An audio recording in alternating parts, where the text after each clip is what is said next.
Hello everyone, it's September 27th. Time is very tight today. Um, we launched the app over the weekend, and today we had a big issue.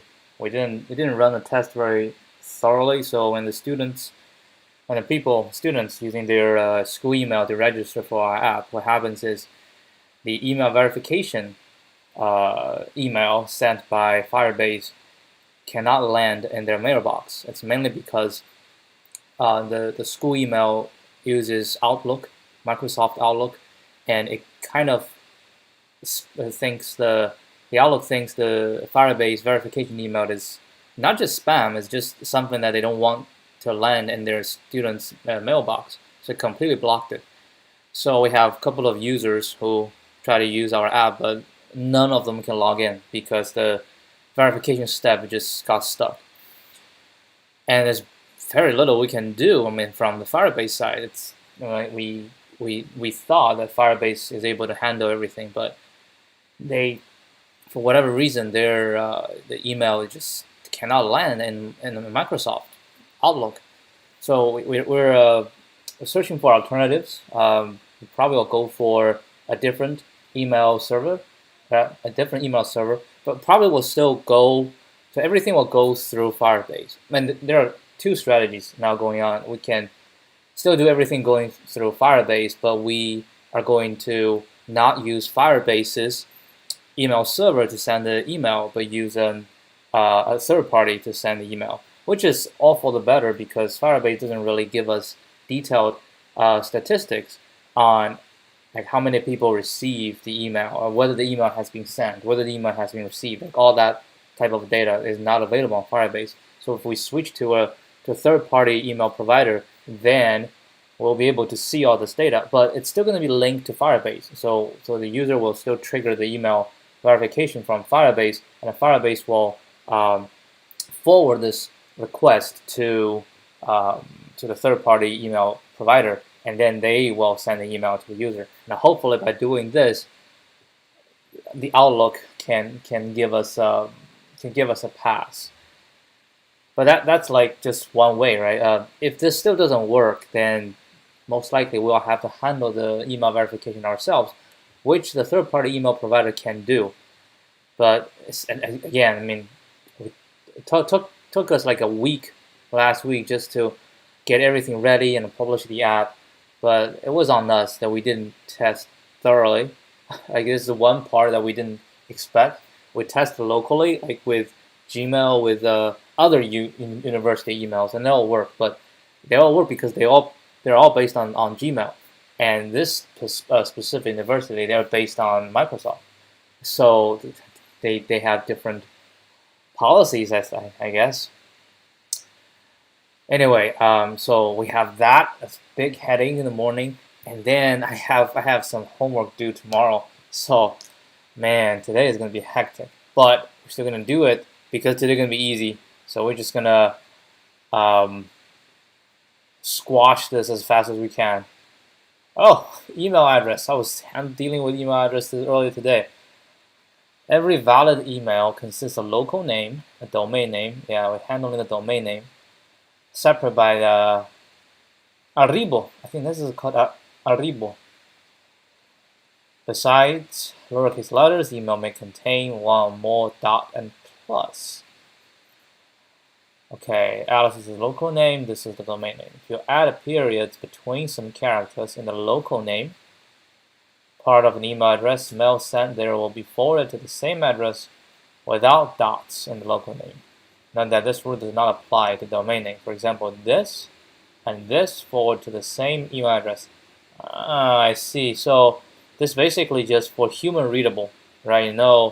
Usually like people want to have their first name dot last name at say gmail.com, and that dot, according to this rule, is not recognized, which is understandable. If you add a plus in the local name, everything after the plus sign will be ignored. This allows certain emails to be filtered, and that this rule does not apply to me. So this m.y plus name will be forwarded to, So I can use, I say this to register, but they will all go to here. but there will be like a different email name for both of these rules at the same time. Given an array of string email, where we send one email to each email I, with a number of different addresses that actually receive the email. Okay, so basically we're gonna parse it, right? So this one will go to test email. This one will go to test email. I say everything after the plus. So this will all be ignored. This will get test. Oh wait, that's the same test email.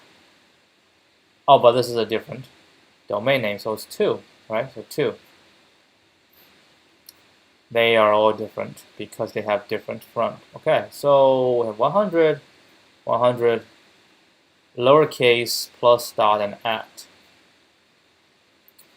Our local and domain names are non-empty.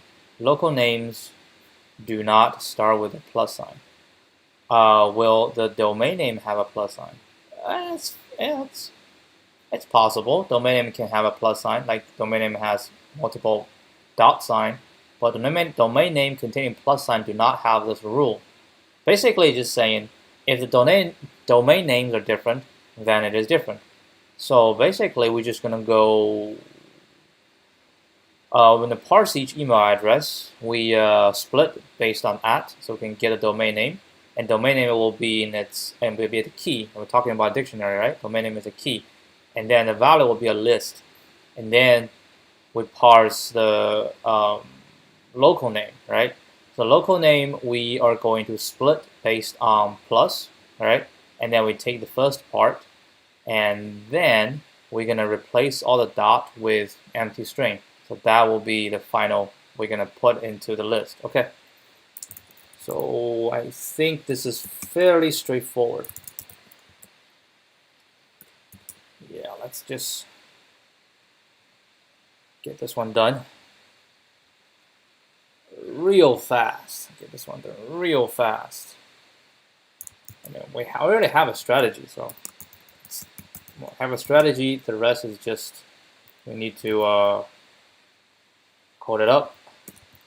All right, so we want a default dict. So from collections, import default dict, and then this will be email. Oh, what should we call this? Addresses, all right? ADDS. So ADS, addresses, something like ads. That's going to be default dict, and it's going to be a list. And then when you just loop through for email in emails, right? And then we're going to split, right? So we're going to say local and domain equals email.split at arribo. And then for the local, we're going to do local equals, so we just use the same name, local, right, dot split. We're going to split with plus, and I'm going to take 0.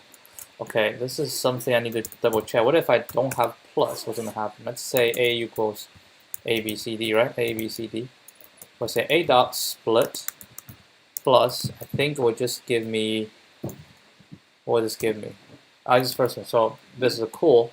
And then we're going to remove all the, what if we have multiple plus?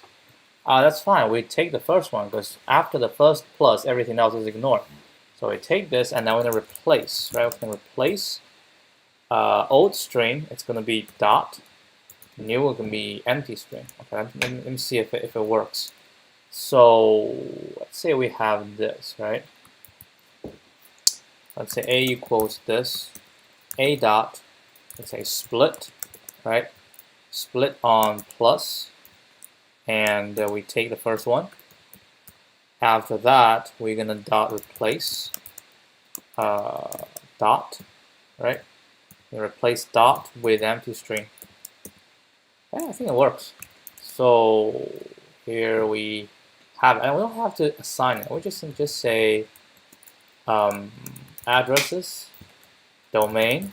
Domain is unique. Dot append, right? No, that's not gonna be. That's gonna be a set. That's gonna be a set. All right. That's gonna be dot add or add this. Once we're done, we're gonna return some what?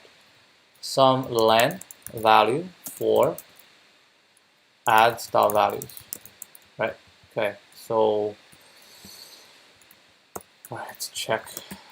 We have how many tests? 2 test cases. Okay, 2 test cases. First one will return 2, and second one will return 3. All right, and same old. Change this all to single quote, and then all these has to change. Okay. Next, let's test this. So emails. Right? This is going to be num unique emails. All right, try it. Oh, for val in. Okay, so that shall be it. All right, let's go. All right, we got it. So yeah, very straightforward method. Right? Very straight forward method. We first obtain local and domain names by splitting on at. Domain name is unique. A domain name cannot be changed. Domain name is domain name remains as is, but local name needs to be parsed by first splitting on plus to obtain the real part of the local name. And then within the real part, we swap the dot with empty string. That's it. So what's the runtime? Well, the runtime is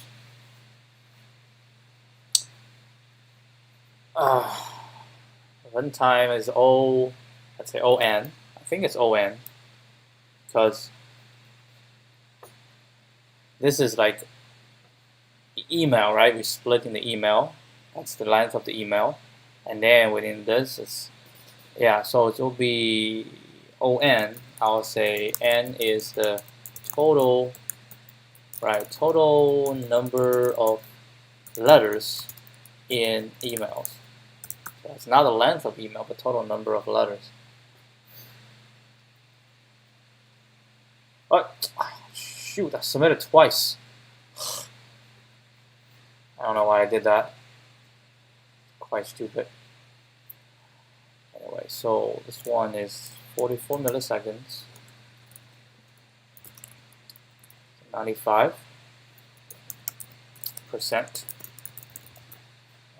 Okay, let's go to the. I probably have a solution for this.